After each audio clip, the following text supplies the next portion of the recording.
Okay, Assalamualaikum warahmatullahi wabarakatuh, and a very good morning to everyone. Alhamdulillah, we have so many participants in our webinar today. I welcome everyone to the first webinar from our Center for Rehabilitation and Special Needs. Okay, I'm glad that we have with us today Ms. Nurul Akmar. I introduce I introduce our speaker today. Ms. Nurul Akmar is a teacher of the deaf and also reading specialist. She provides literacy intervention through teletherapy to children with hearing loss. Ms. Akmar obtained her Masters of Education and MA, Masters of Arts from Teachers College, Columbia University, New York, in Deaf and Hard of Hearing, and also reading specialist.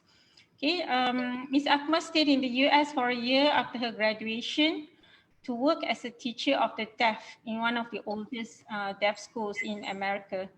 So prior to doing her master's, Ms. Akmar was an English teacher for 4 years, teaching in a secondary school in Semporna, Sabah.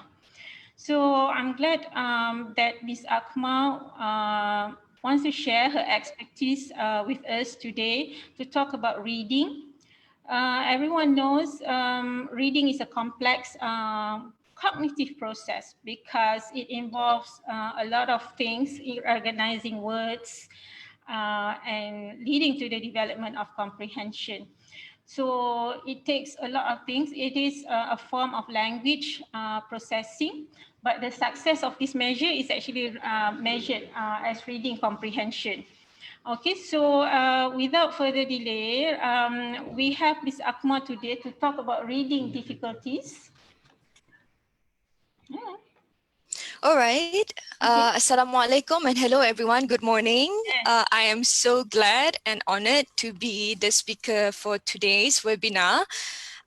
So basically, I know a lot of you must have had a lot of experiences working with kids with hearing loss and also kids with reading difficulties. So please treat this webinar like I would say like a professional sharing session. And also I believe that some of you might have more knowledge, for example, in the things that I'm going to be talking about. So, but I hope to share what I have learned from the US and also from my work as a teacher of the deaf and also a reading specialist. Okay, so I think I will start and I am going to share my slides. So yeah, I'm going to share screen. Okay. Does everyone see my slides? Yes, we can see you. Yes, okay, so right, thank you so much. Okay, so our topic today is reading difficulties, how it looks like and what to do about it. Oh, sorry. Okay, so this button. Okay. So today I will be talking about what is reading, the stages of literacy development, dyslexia and reading difficulty, hearing loss and reading difficulty, and also what can we do about it. But caution, I would say that this is actually a lot and I wouldn't be able to go deep in just 45 minutes. So please bear with me, and if you have any questions, maybe we can have like a separate discussion or something like that. But please, if you have any questions, just because at the end of the webinar, we're going to have like a Q&A session. Okay, so. All right, so I'm going to start with what is reading. So there are many definitions of reading, but one of it, my personal favorite, is the simple view of reading proposed by Go and Tanma in the 1980s, if I'm not mistaken. So there is this diagram, right? So between word recognition or decoding skills and also language comprehension. So if you were in the top left, so that means you have a high word recognition skill, but poor language comprehension, you might be considered to be dyslexic, for example. So if you are at the top right, that means high word recognition skill, high comprehension skill. This is what good readers are. So at the left bottom, we have poor word recognition skill and poor language comprehension skills. So this is the mixed kind of like reading difficulty. And another one is poor reading, yes, word recognition skill, but high comprehension. So this is a specific comprehension deficit. So a lot of our readers are in these areas. Of course, we have some good readers, but we have a lot of readers who are, you know, might be facing not just a word recognition difficulty, but also comprehension difficulty, or might be both. Okay, right. So what are the components of reading? So this is proposed by the National Reading Panel in the US. There are 5 components of reading: phonemic awareness, which means the understanding that speech is made up of discrete unit of sounds that can be manipulated.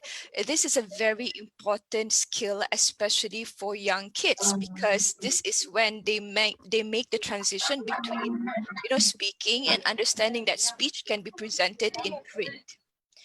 Phonics is the instruction itself, in which we bring the children's attention to the connection between letters and also sound. So we call it letter-sound correspondence, or the mapping of letters and sounds. Vocabulary, words, basically. Comprehension, the understanding of what they are reading, and also fluency. Fluency has to do with the speed of reading, and fluency. So basically, all of these 5 components are not standalone. It is we as teachers, we do not work on only one separately, because all of this will affect another. For example, vocabulary will affect comprehension. Phonemic awareness will affect fluency. Fluency will also affect comprehension, because if you're reading too slow, that means you are not understanding what you are reading. Because so if we were to talk about phonological working memory or short-term memory, right? So the theory is that we have about, if I'm not mistaken, 5 or 7 plus or minus 2 items that we can deal with in our short-term memory at one time. So reading slowly might tell me as a teacher that my students are struggling to decode the words. That means the process of looking at the letter, the shape of the letter, trying to recall what sound it makes, and then blend the sounds. So that might take like the whole 5 plus minus 2 work items in the memory. I can be sure that might not be resources allocated for comprehension. So that is why fluency also affect comprehension. Right, next. Predictors of reading success for very young children at age about 4. So there are 2 predictors of reading success. One is letter naming. That means the ability to name letters from A to Z. And the next one is rapid automatic naming, or RAN. This is a test for us to measure how quickly children can retrieve the words or labels that they already know. So this is an indication of phonological processing, and problems or issues with this kind of task indicate problems with orthographic processing, fluency, and also comprehension. This is an example of a rapid automatic naming test. So the child will be given a list of letters, of numbers, or words, or even colors, in fact. So they will be asked to read the letter. So for example, O, A, S, D, P, A, and so on. So this is a test of recall, not so much of memory, but how fast the information that they already have can be retrieved, because these letters are, because depending on the age, assuming that they already know the letters. So this is not about whether they know the letters or not. This is about how fast they can retrieve the name of the letters. Okay, next, I'm going to talk about stages of literacy development. So far, before I move on, is everyone good? Am I going okay, or is it too fast? Or if there is anything that you would like me to highlight a little bit more before I move on? Or should I just proceed? You're okay? I'm okay with that. Oh, you're okay. All right. So in that case, I'm going to continue. The stages of literacy development, there are many, meaning to say it is not just one. So researchers propose stages of literacy development, but I like this one. So this is proposed by Eri. So there are 4 stages. The pre-alphabetic, I'm just going to go quickly before I go back to the first one. Pre-alphabetic or logographic stage, partial alphabetic phase, full alphabetic phase, and consolidated alphabetic phase. Okay, now I'm going to go back. So pre-alphabetic phase for very young children. So we call it logographic because at this stage, the child has not yet have the skills to read, in terms of, like, you know, making connection between letters and sounds and blending sounds and reading words. But what they do is recognize some letters or logos and then associate it with a certain object or a certain label. And the most famous one would be McDonald's. So the child will not be able to read McDonald's, like this is such a long word, but they remember the shape of the logo and they associate it with a name. Also, that's McDonald's. It's the same with Google. The shape of the font, Google, the colors. So they would be able to say Google. They are not reading the word Google. They're just recognizing the logo and associate it with the label. And interestingly, if you were to change the spelling of McDonald's into some other word, the child would still call it McDonald's. So we know at this stage that the child is not reading, but merely associating logo or certain letters with labels. Right, the next one is the partial alphabetic phase. At this stage, the child would use a combination of reading some letters in the words and using this to attempt pronunciation. So at this stage, you would see writing using a lot of consonants rather than vowels. And I would also like to state that this literacy, the stages of literacy development is for English language. And I'm not sure, honestly, what it looks like in the Malay language because there is a difference when it comes to our orthography system. Bahasa Melayu is shallow orthography, meaning to say one letter makes one sound. The mapping is very straightforward, very transparent. The English one is deep orthography. It's more opaque, meaning to say one letter might make more than one sound. And especially confusing are the vowels, right? So as for example, the vowel A can make the short can make the long A, also can make the irregular like father, for example. So yes,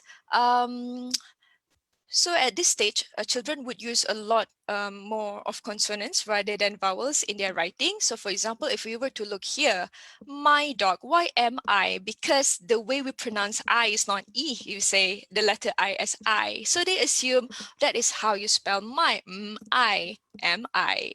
My dog is black. So no vowels at all here. He is fuzzy. This is interesting because in the US, the way they pronounce Z is Z. So Z, fuzzy. I love him. His name is Otis. Okay, Otis. Name, interesting because this is short A sound, right? You would need a E to make it a long A sound. But of course, at this stage, the child doesn't know about this rule yet. But the way A is pronounced is A, long A. So that's how they spell name and A name. Right, so first and fundamentals are usually most important. It's easy to learn words with letters congruent to the pronunciation. So this is what we talk about, the direct mapping between letter and sounds. So for example, it's easier to spell dog than to spell eat. For example, you have E-I-G-H-T and G-H being silent. So it's harder to spell eight than to spell dog, for example, at this stage. And then we have invented spelling. So name is an invented spelling. Fuzzy is an invented spelling. Invented spelling is based on their knowledge of phonological information or the letter and sound correspondence. So at this stage, for early readers, we encourage invented spelling because we want the child to spell according to sound. So for example, when I was teaching in the US, if a child wants to spell, how do I spell ball? And I would prompt the child, okay, what is the first sound you hear in the word ball, ball, B, and then what else? Ball. So normally they would just spell with an L rather than a vowel there. So, but that is acceptable at that stage. Right. So moving on, the next stage is full alphabetic phase. So at this stage, the child can map graphemes to phonemes of sight words. So graphemes means the spelling as the letters, and phonemes means the sound. So they would be able to map letters and sounds for sight words. And sight words have two meanings. It means words that are high frequency but irregular. For example, have.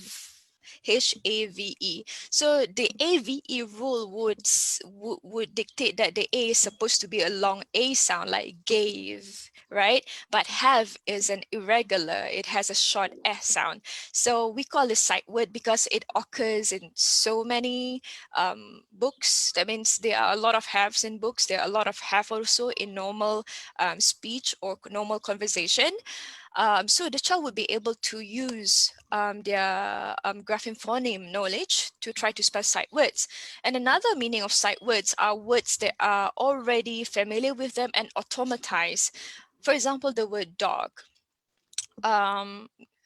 It could be very familiar to the child. The child has seen the word dog many, many times. It can be decoded using the CVC rule, consonant, vowel, consonant rule.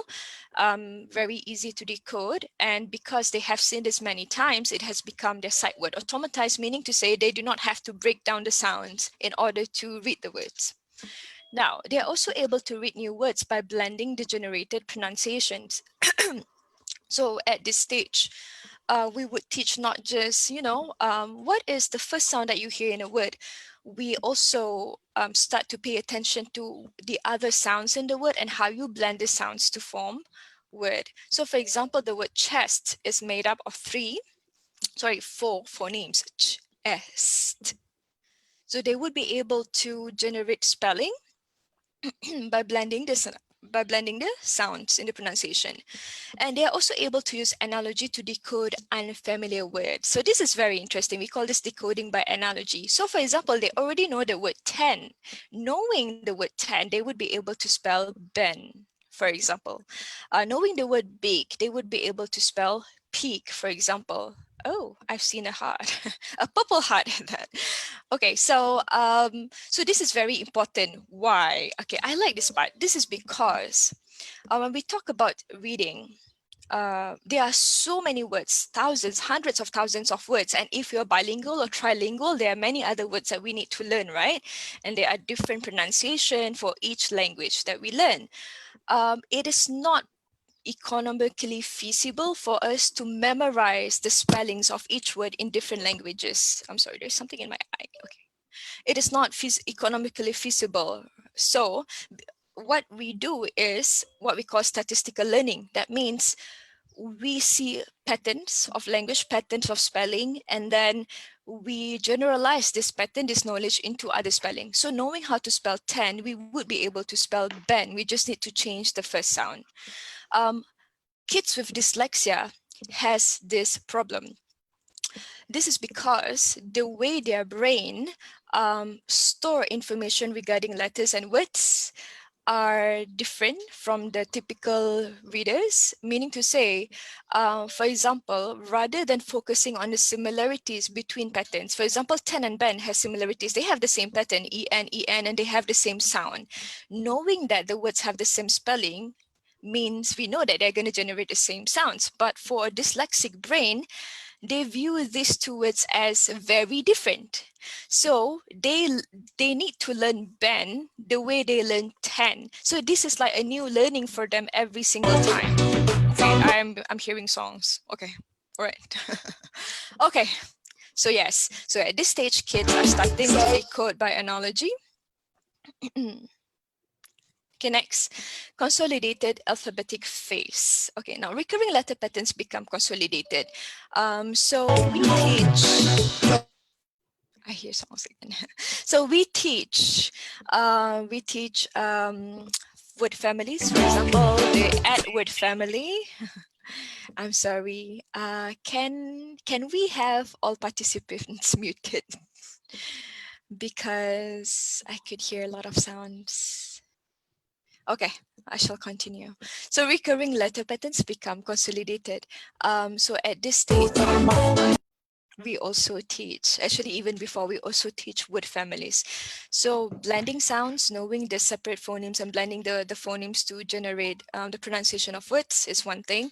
We also teach word families like at word family. So we have cat, bat, sat, fat, rat, and so on.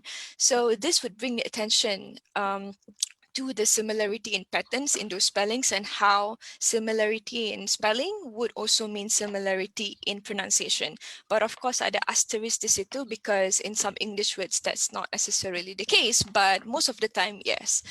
Okay, and word recognition becomes more automatized. Like I said earlier, automatization is very important because it saves our brain resources to do something else, right? Our cognitive load, the memory processing, for example, the short-term memory processing, we want to allocate it for something else. For example, rather than decoding each letter and then words, we want to understand the whole sentence and how the sentence relate to other sentence and so on. So our reading at this stage would become more automatized, meaning to say, if I were to give you the word elephant, you do not need to sound out each of the letter or some parts of the letter to say the word elephant, because you already know the spelling. It has become automatized in your mind. You do not need to work on it anymore. So less resources allocated to read that. But kids who are struggling to read, every single, okay, I wouldn't say every single time, but a lot of the times, even with the words that they're familiar with in their speech, when they see it in reading or in print, it's like they have to like learn it all over again. So that is why reading is laborious. So at this stage, we also have chunking. So with, let's say, longer words, they don't work in phonemes, they work in chunks. So let's say they already know how to read play, or they only need to look at the other chunks, for example. So this is playful, or it's a new word, playful, for example. So this is an example of writing sample at this stage. We went out west last summer. Went out west. We drove a little, so little, right? So this is how they would spell little at this stage. There is a rule for the word little, but at this stage, belum lagi belajar about the spelling rule. For example, Campibas, we stopped. This is interesting. This is again another spelling rule. You would need like a double P here. Hiking, you need to drop the E. For example, mountains. Again, the way they say mountains, we don't say mountains, mountains. So they spell, there is still that kind of phonetic, we call it phonetic errors, because they make the spelling errors based on how they would say the word. So this is acceptable at this stage. It was really cool, again, RE rather than the A there. All right, okay. So that's it for the stages of literacy development. Of course, like I said earlier, this is one proposition or one model that talks about stages of literacy development. There are other stages of literacy development proposed by other researchers. And in some of the stages, they talk about how it is not like a staircase kind of a thing. It is not like level 1, level 2, level 3, level 4. It is not clear cut. It is not clean, the movement from one stage to another, rather they overlap. So for example, even if you're in consolidated alphabetic phase, you might still make errors at the previous stage. So it is more like a smooth kind of a thing rather than a staircase kind of a thing. Right, so finish with the stages of literacy development. Now let's talk about reading disability, or RD. Okay, so how do we say that someone has a reading disability? It is not a yes, no, present, absent kind of a thing. It is not like a litmus test kind of thing. We cannot say, we can't do blood tests and say, yes, you have a reading disability. Reading is actually a developing skill. So it is a continuum depending on the specific cutoff score selected by the researcher or clinician.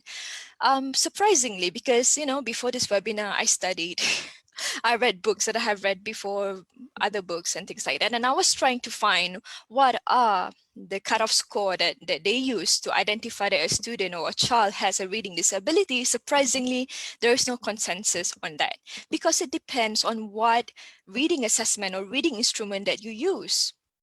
And each reading assessment might assess different things. So for example, if you were to use like the RET, for example, WRAT, I can't remember what it stands for right now, but basically it could test like maybe comprehension, and another instrument might test phonological skills, for example. So it really depends on what kind of what skills or what reading skills you're testing, for example. And reading, like I said earlier, is a developmental process. So the assessment used in very young children isn't necessarily applicable to older children. So for example, so at age 4, we never say that anyone at age 4 has a reading disability, no. But based on the predictors that I talked about earlier, the 2 predictors, letter naming and also rapid automatic naming, we can say that a child is at risk or not at risk. So at age 4, if a child does not know how to read letters, that could be, you know, sort of like a red flag. We wouldn't like diagnose at that point, but we definitely need to do something at that point. But at age 8, we won't use letter naming as a indication anymore because even the poorest readers would be able to recognize their letters at age 8, right? It's A to Z. So we wouldn't use the same criteria at age 4 for someone who is at age 8 because reading is developmental. So I like this analogy. So reading disability is similar to obesity and hypertension. You wouldn't, because what is normal it depends again on what is the cutoff score for obesity, at what weight versus the height of that person versus the gender of that person. Would you consider someone to be obese, or would you consider someone to have like hypertension? And it would again differ depending on the country. Are they Europeans? Are they Asians? Are they Africans? What kind of like diet do they have? So it's the same with reading disabilities. And I would say that's the challenge for us professionals to identify our kids as having a reading disability.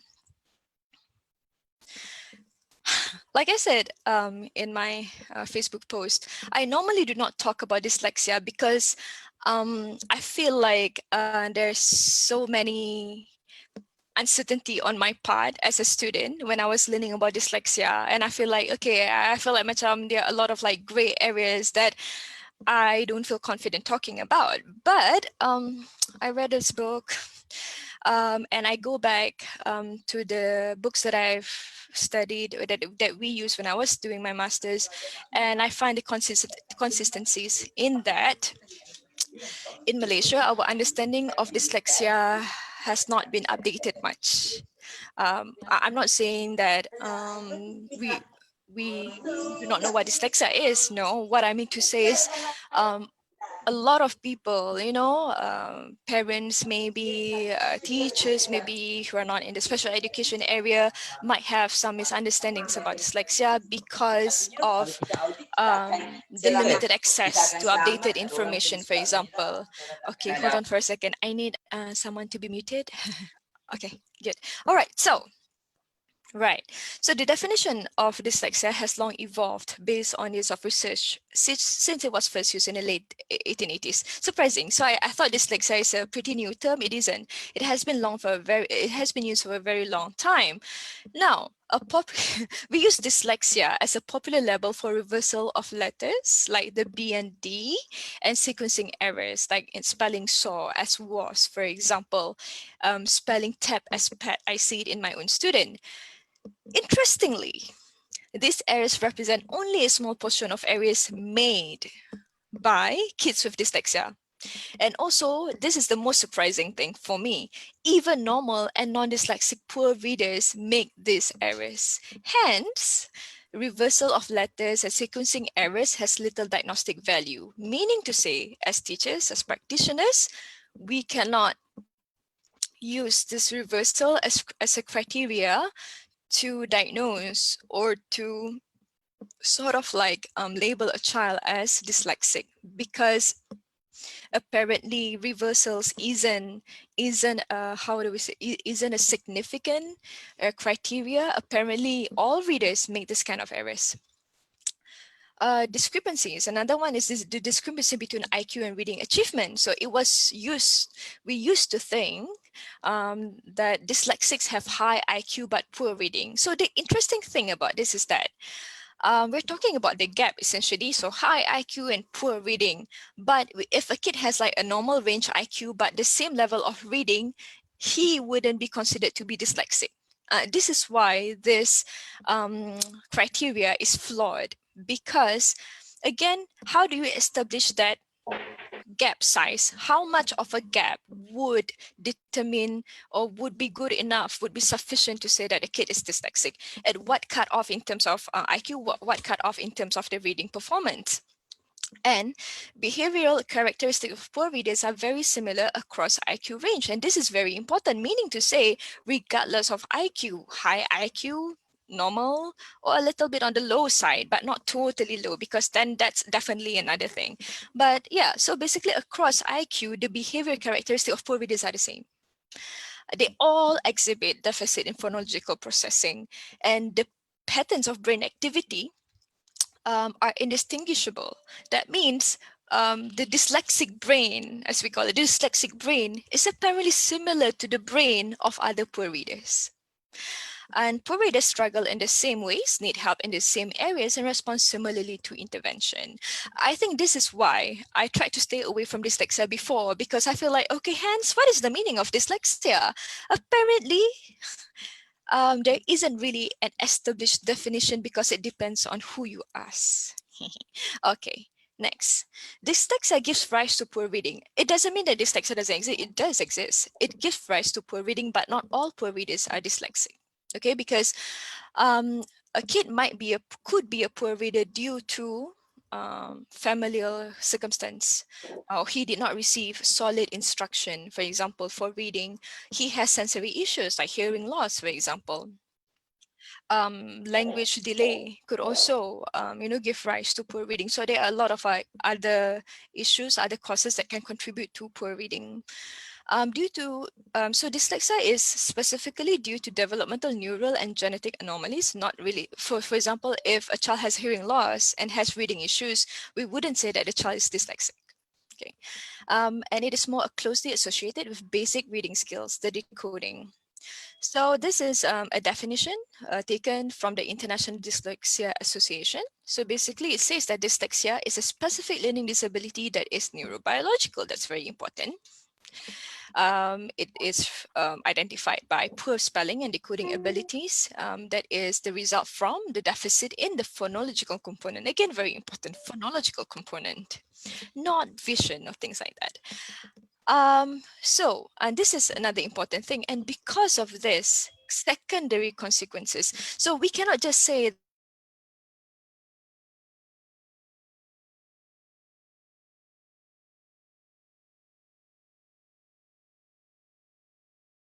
mute. Okay.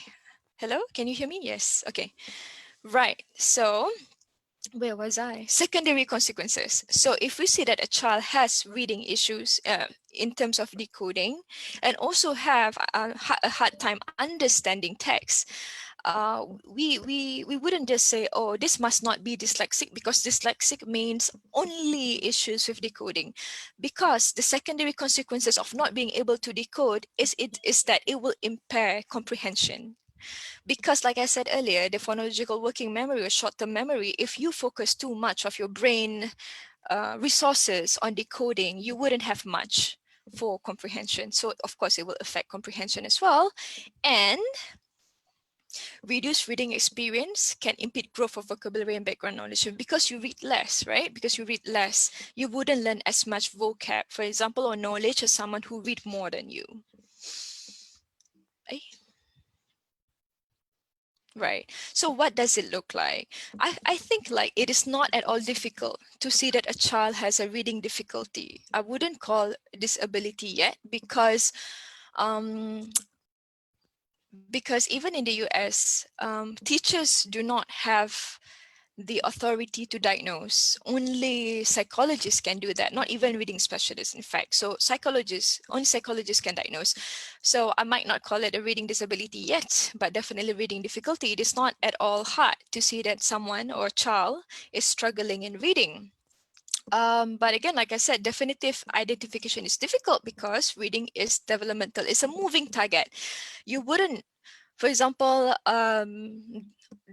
according to the stages of literacy, right? So because each criteria of the stages are different. So of course, you would need to see at what age and what kind of errors do they make for us to know whether it is a normal development kind of a thing or whether it's like, okay, it warrants a certain kind of intervention. But basically, all dyslexics struggle to recognize and pronounce words efficiently because of the deficit in phonological processing.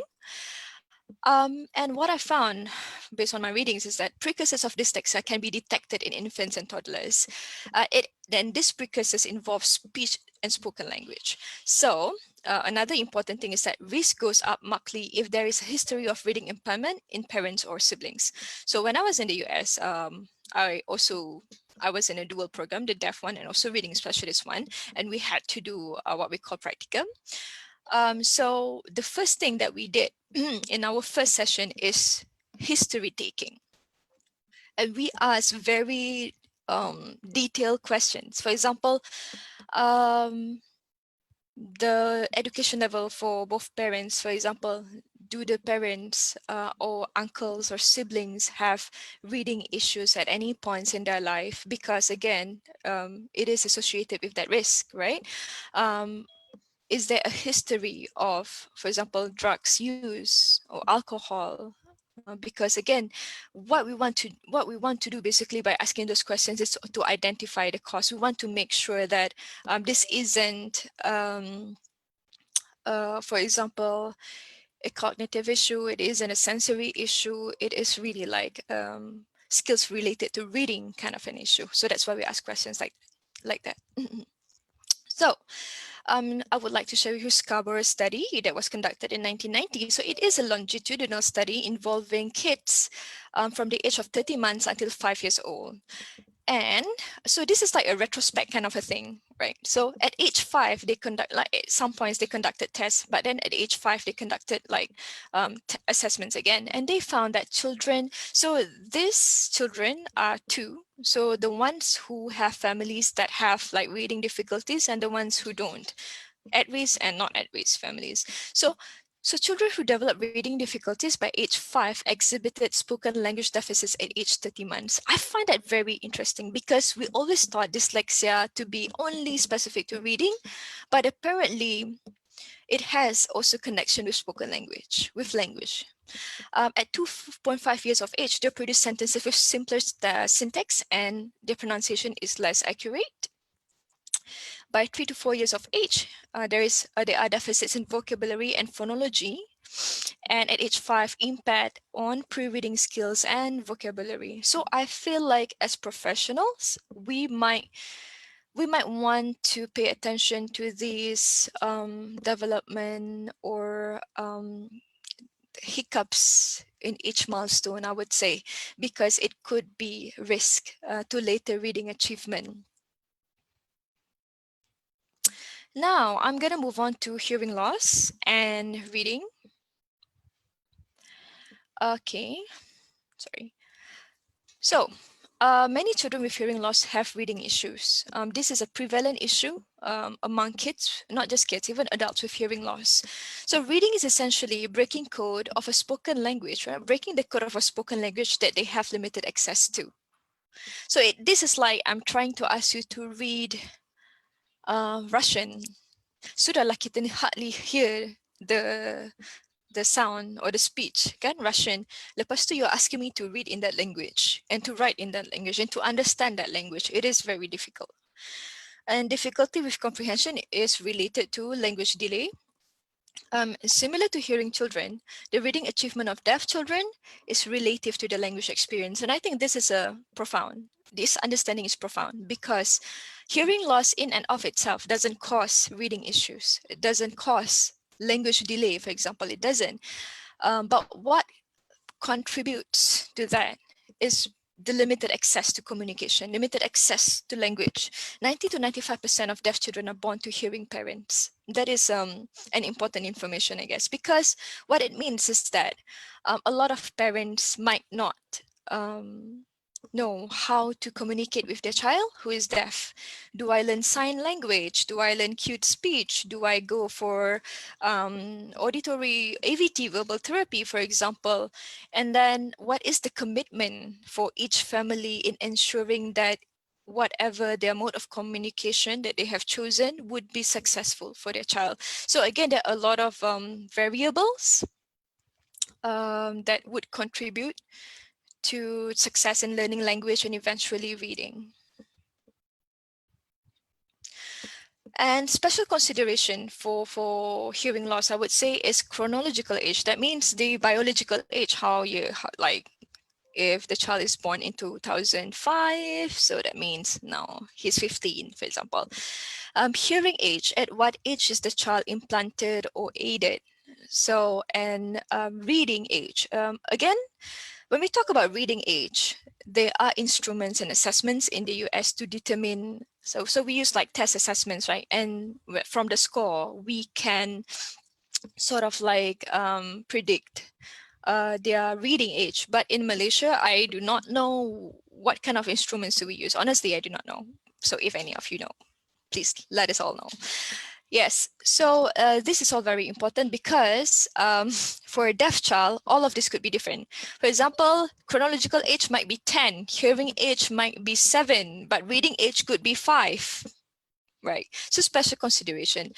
The pathology of hearing loss, like what is the degree of hearing loss? An audiogram is very important. So as a teacher of the deaf, I rely a lot on audiogram in telling me, you know, like what can I expect from this child in terms of their language and reading. So please share the audiogram. Degree of hearing loss, at what frequencies of high frequency, low frequency, what does it look like when it is aided? Those information is very important. The mode of communication chosen by the family, is it sign language, spoken language, cute speech, total language, bimodal, bilingual, right? Or like both sign and speech. So that is very important as well. So why is it important? So because sometimes they would demonstrate final and initial consonant deletion in high frequency sounds such as s. So I had a student when I was in the US who would pronounce sta as sta, not sta, ta, stop as top, right? Initial consonant deletion. Minimal pairs. And p. Actually, minimal pairs is between p and b, but somehow they look the same on the mouth. P is aspirated, it's not, but still, when you say it, when you are saying the word lamb and lap, they look the same on the mouth, right? I have had a student who would say, I do not know why, but she would interchangeably use m and p. So she might say lap one time, but lamp another time. Cap becomes camp. So it's related to their hearing loss. And function words, this is pretty difficult because the sounds are what we call the shruh sound. The shruh is like a weak vowel sound, like you don't say a bas, bas, you say a bas. Almost is almost like can't be heard. So a lot of kids might drop function words in their speech or writing, especially when they have hearing loss. Preposition conjunctions. And also because those who use sign language, for example, again, sign language, preposition in sign language is directional, right? Because I can say to the store or from, you know, it depends on the movement. But then speech, on the other hand, is like sequential. So yep, difference in language forms. Okay, Matthew effect. Matthew effect. This, to me, is very profound because the Matthew effect is, of course, a reference to the Bible, the biblical verse, I think about like how the poor is getting poor and the richer gets richer. This is applicable to reading as well. So kids with problems, reading issues, katalah the reading issue is just decoding, but then the problems multiply because these children cannot obtain the amount and variety of experience on which skill reading depends. How do you become good readers? You read a lot. There is no other way. I think this is applicable to all skills, right? Be it cooking, anything. In order for you to be good at it, you have to do it a lot of times. So with students or children who are struggling to read, they might not have the opportunity to read as much in terms of amount and variety due to their reading issues. So their reading skills do not develop as much as good readers, for example. And reading difficulties undermine motivation. I've seen this a lot in children because reading is so hard. Nak baca satu perkataan pun macam memerlukan usaha yang sangat banyak kan. So this undermine motivation because they have seen how good their friends read and they can't read as good as that. So they feel like, nah, I'm not good at this. I've tried, but no, I'm not good. So this encourages opting out, meaning to say, okay, if I were to give like 10 minutes of free time, good readers might pick a book. Poor readers might not because it's so difficult. Why bother, right? So because they don't read as much, akhirnya their skills do not develop as much and the gap gets wider. For example, good readers, because they're good in reading, they feel a sense of achievement. Not just because they're able to decode, to read fluently, but because they're able to understand what they're reading. So they move on to other harder texts, for example, and because they have that background knowledge already from the previous book, it helps them to understand the next books they're reading. And this multiplies, right? Exponentially. So that's why good readers become even better and poor readers do not make as much development. So that is why with reading difficulties, it is not so much about, oh, is the kid dyslexic?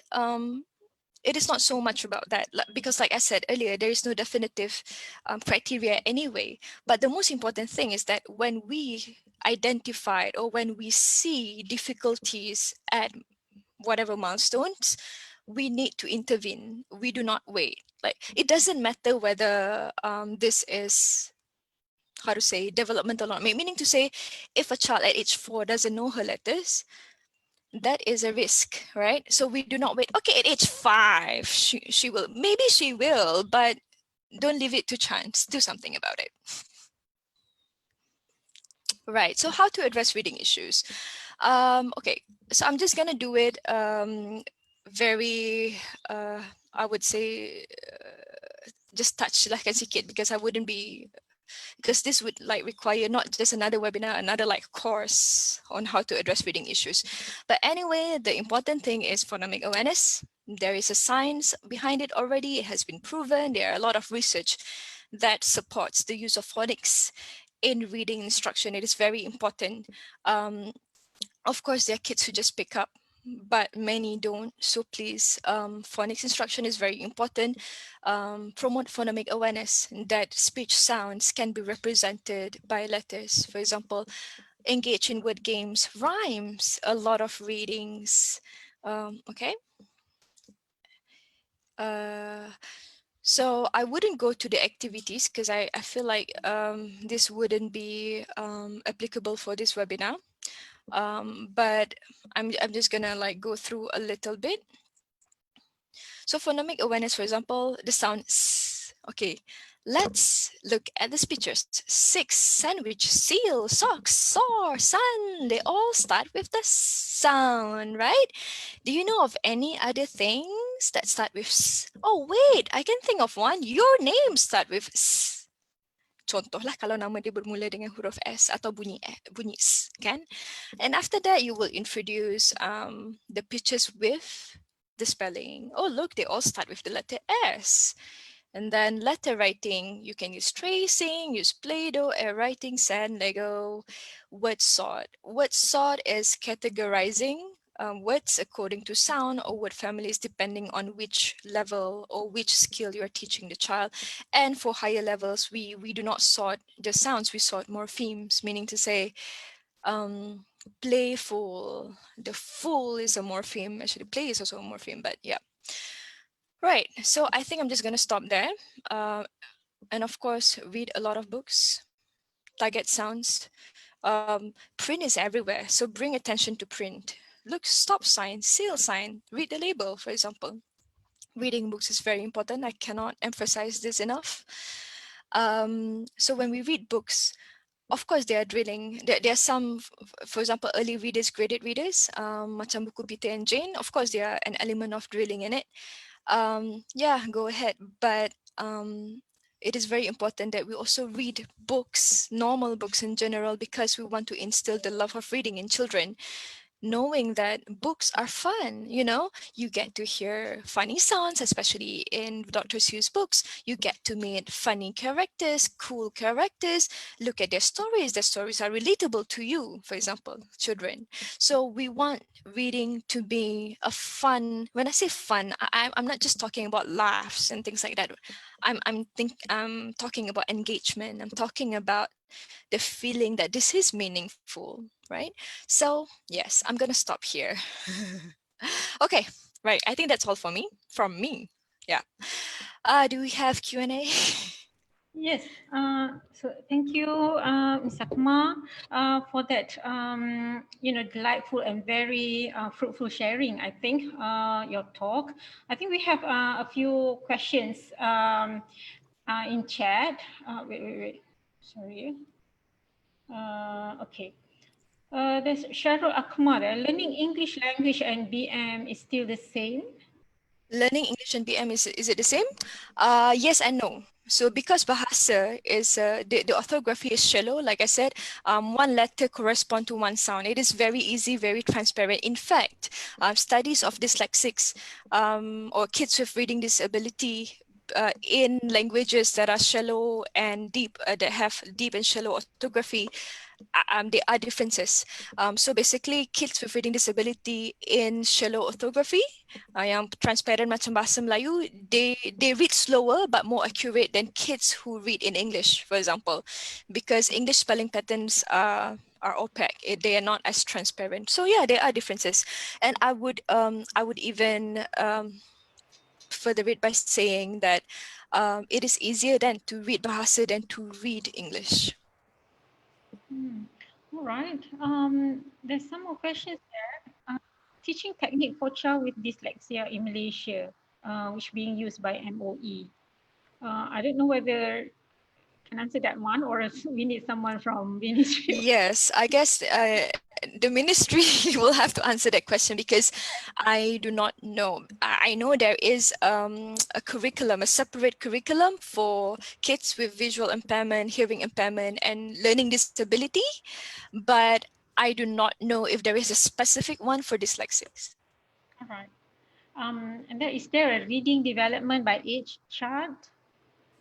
Like I said earlier, it is the stages of literacy development. There are two, as I know it, one by Ari and another one by Charles, if I'm not mistaken. There is like a stipulated age for these stages. They are. Maybe I can direct you to the readings. I will share with Professor Cila later after this webinar. Okay. There's a question there. How about Bango dyslexia test? That's pretty comprehensive to me. Or Bango. have you? Honestly, I do not know. May I know where does this which country this test The one assessment? asking, can you just say it out? It's Aswan from 3PK Sabah.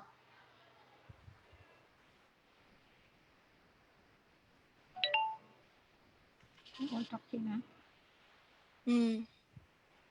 Bango, I have never heard of that assessment, but I'm just gonna.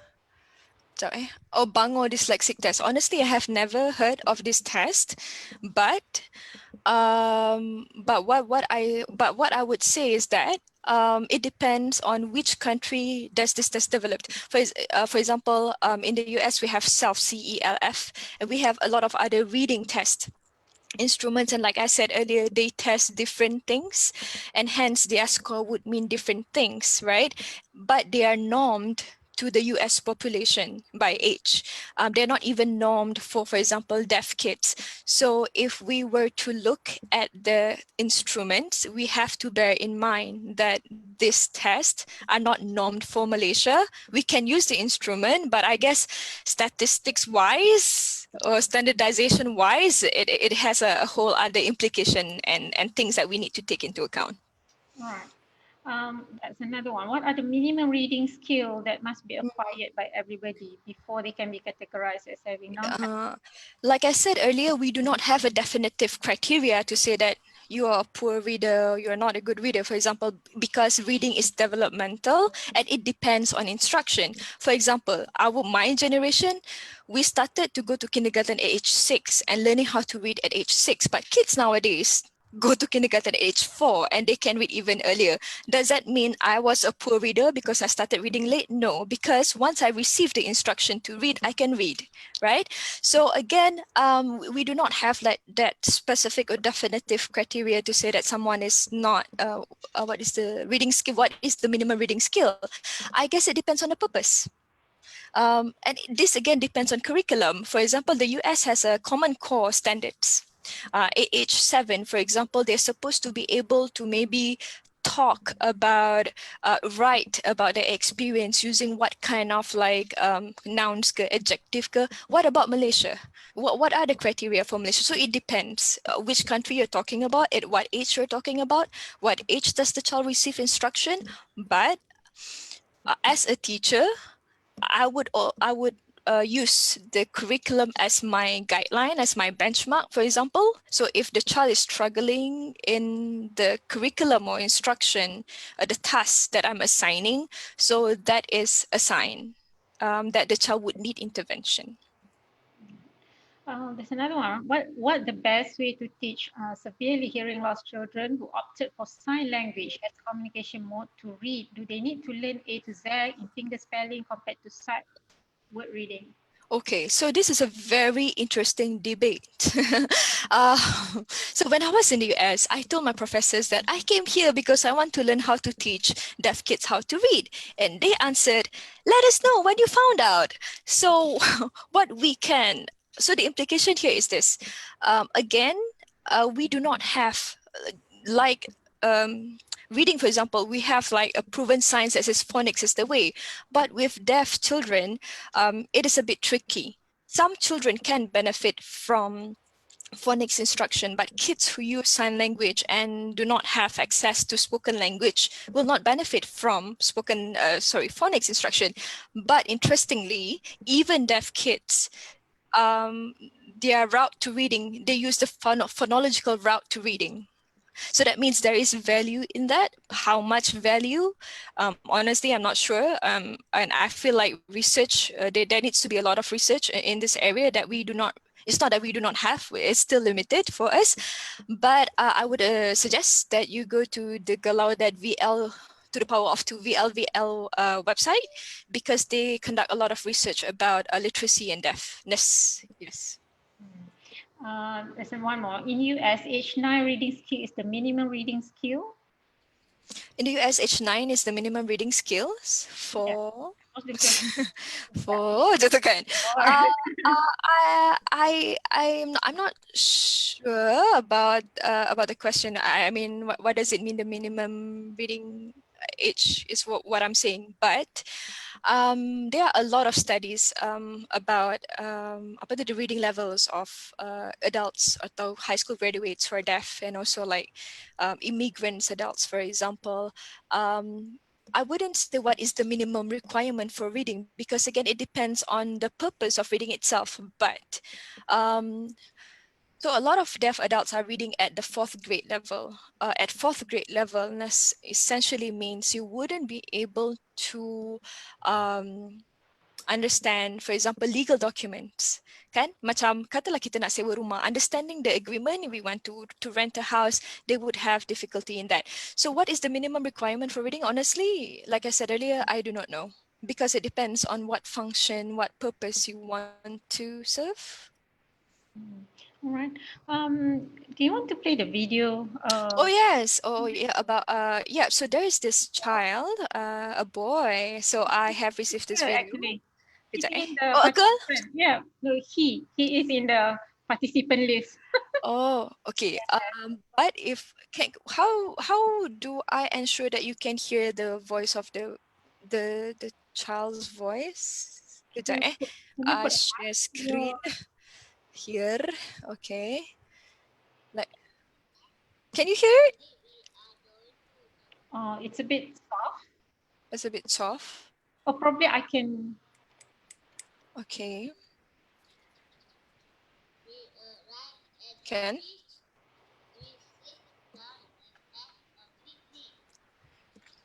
It's too soft. It's too soft. Okay, hold on.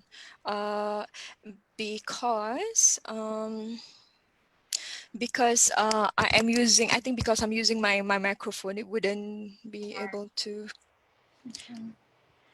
Anyway, Yes. Tak payah. Okay, but anyway, what from that video, I noticed that the child does not sound out the last S, like frog instead of frogs. So I think it has to do with the nature of hearing loss. But the reading is very fluent. There is, to me, that is very, very encouraging because some of the words are quite unfamiliar. Wand, for example, is not a familiar word, but the reading is very good except for the final S sound. But I think if there is a session, for example, to bring that to to her attention, she would be able to get it. okay. So for everyone else, the child that was on the video that we didn't manage to play, that is by Lavinch Subramaniam. So thank you to the parents, and I can see that he's also in the participant list now. Thank you to the parents for working very hard with this child. This is he's born normal, but then parents noticed that he had hearing problem when he was about 8 months old, and then confirmed at our hospital, HCTM, with profound hearing loss, both ears. Yeah, and then he was implanted in February 2015, and then had the second cochlear implant in March 2016.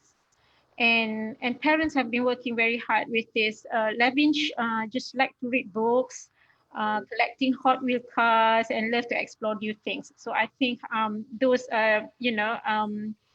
some background to Lavinch. By now, he's already about what, four years plus in terms of the hearing age. Yeah, 2015. Yeah, almost 5 years. 5 years.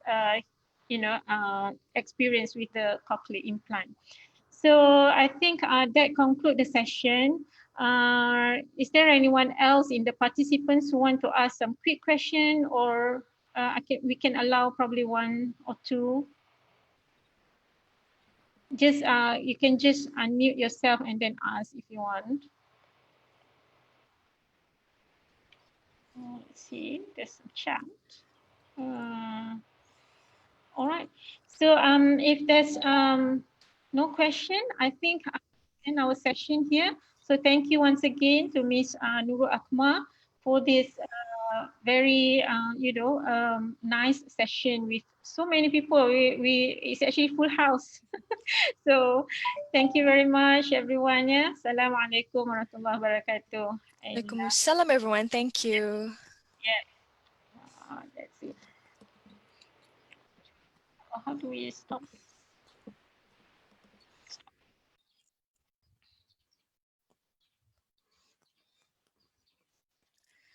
Boleh isi kehadiran ya. I think there's a link for attendance for those need there's chat in the chat. So yeah, that's it. How do I stop this?